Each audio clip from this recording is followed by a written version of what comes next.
বিরতির পর স্বাগত।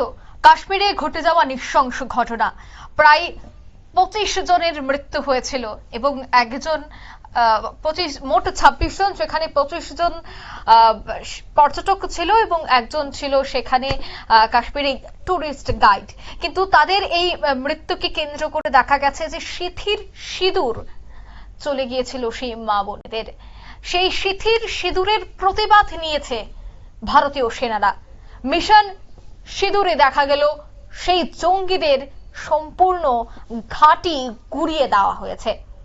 তারপর আবারও রাজনাথ সিং এর বিশেষ বার্তা সেই জঙ্গিদের দিকে। তিনি বলছেন, ভারতীয় মেয়েদের সিঁদুরে হাত দিলে ধ্বংস হবে পরিবার।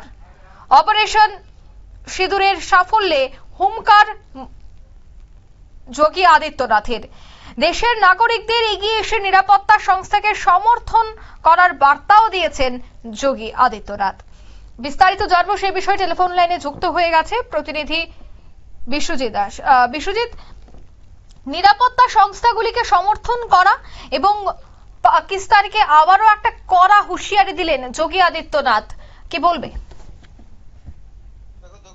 গত 22 এপ্রিল কাশ্মীরের পুলওয়ামা গ্রামে যে ঘটনা, নৃশংস ঘটনা সংঘটিত করেছে পাক মদতপুষ্ট সেই জঙ্গিরা, সেখানে সিঁদুর মুছে দিয়েছিল নিহতদের স্ত্রীদের। সেই নৃশংসতার বিরুদ্ধে বদলার আগুন ফুঁসছিল গোটা দেশ। মঙ্গলবার গভীর রাতে পাকিস্তানের মুখে মুখ্যম চর কষিয়েছে ভারতীয় সেনাবাহিনী। পাকিস্তান ও পাক অধিকৃত কাশ্মীরের মোট 9টি জায়গায় জঙ্গি ঘাঁটি গড়িয়ে দিয়েছে ভারতীয় ক্ষেপণাস্ত্র। নিকেশ হয়েছে প্রায় শতাধিক জেহাদি। এই প্রত্যাঘাতে জৈশ-ই মোহাম্মদ প্রধান মৌলানা মাসুদ আজহারের পরিবারের 10 জন সদস্য নিহত হয়েছে। অপারেশন সিঁদুরের এই সাফল্যে উত্তরপ্রদেশের মুখ্যমন্ত্রী যোগী আদিত্যনাথের হুঙ্কার, যারা ভারতীয় বধূদের সিঁদুরে হাত দেবে তাদের পরিবার ধ্বংস হয়ে যাবে। ভারতের এই সার্জিক্যাল স্ট্রাইকে জৈশ-ই মোহাম্মদ, লস্কর-ই তৈবা এবং হিজবুল মুজাহিদিনের সদর দপ্তর গুড়িয়ে দিয়েছে ভারতীয় সেনাবাহিনী। রাতভর গোটা অপারেশন হয়েছিল প্রায় 25 মিনিট। পাকিস্তানের জঙ্গি ঘাঁটিতে সেখানে সেনাবাহিনী হামলা চালায়। এই নিয়ে যোগী আদিত্যনাথ বলেন যে অপারেশন সিঁদুর সন্ত্রাসবাদের বিরুদ্ধে শক্তিশালী জবাব। জঙ্গিরা যদি ভারতের বধূদের সিঁদুরে হাত দেয় তাহলে তাদের পরিবার এইভাবে গুড়িয়ে যাবে। অপারেশন সিঁদুর হলো ভারতীয় সেনাবাহিনীর দেশের বোন এবং মেয়েদের প্রতি অঙ্গীকার এবং সংবেদনশীলতার প্রতীক। সেনাবাহিনীর এই সাহসিকতার প্রতি জনগণের পূর্ণ সমর্থন রয়েছে। স্বরাষ্ট্র মন্ত্রকে দেওয়া নির্দেশিকা অনুযায়ী গতকাল অর্থাৎ বুধবার দেশ জুড়ে সেখানে মক ড্রিল অনুষ্ঠিত হয়েছে। সাধারণ মানুষকে সচেতন করতে এই অসামরিক মহড়া অনুষ্ঠিত হয়েছে।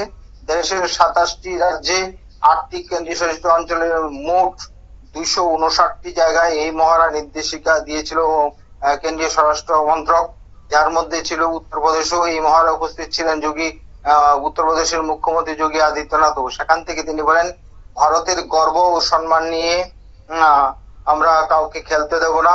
দেশ সবার আগে। কেউ ভারতের বিরুদ্ধে ষড়যন্ত্র করলে তার পরিণতি ভয়ঙ্কর হবে, ফল ভুগতে হবে। গ্রাম, শহর বা পাড়া যেখানেই হোক না কেন, জাতীয় নিরাপত্তায় সর্বোচ্চ অধিকার। কেবল এনসিসি ক্যাডেট, হোমগার্ড এবং স্কাউটদের নয়, প্রতিটি নাগরিককে এগিয়ে এসে নিরাপত্তা সংস্থাগুলিকে সমর্থন করার আহ্বান জানান উত্তরপ্রদেশের মুখ্যমন্ত্রী। তিনি বলেন, দেশকে রক্ষা করা আমাদের যৌথ দায়িত্ব। পেহেলগাঁও হামলার প্রত্যাঘাতের জন্য উত্তরপ্রদেশের জনগণের পক্ষ থেকে তিনি 3 বাহিনী এবং বাহিনীকে সেখানে তিনি অভিনন্দন জানিয়েছেন এবং হামলায় প্রাণ হারানো পরিবারের প্রতি সমবেদনা জানিয়েছেন। অঙ্কিতা, ধন্যবাদ। অর্থাৎ যোগী আদিত্যনাথের বার্তা নিয়ে আমরা কথা বলছিলাম, যেখানে দেশের নাগরিকদের এগিয়ে এসে নিরাপত্তা সংস্থাগুলিকে সমর্থন করার বার্তা দেওয়া হয়েছে। অন্যদিকে ভারতীয় মেয়েদের সিঁদুরে হাত দিলে ধ্বংস করা হবে পরিবার জঙ্গিদের, সেই বিষয়টাই কিন্তু তুলে ধরলেন উত্তরপ্রদেশের মুখ্যমন্ত্রী যোগী আদিত্যনাথ। নিয়ে নিচ্ছে ছোট একটি বিজ্ঞাপন বিরতির সঙ্গে থাকুন।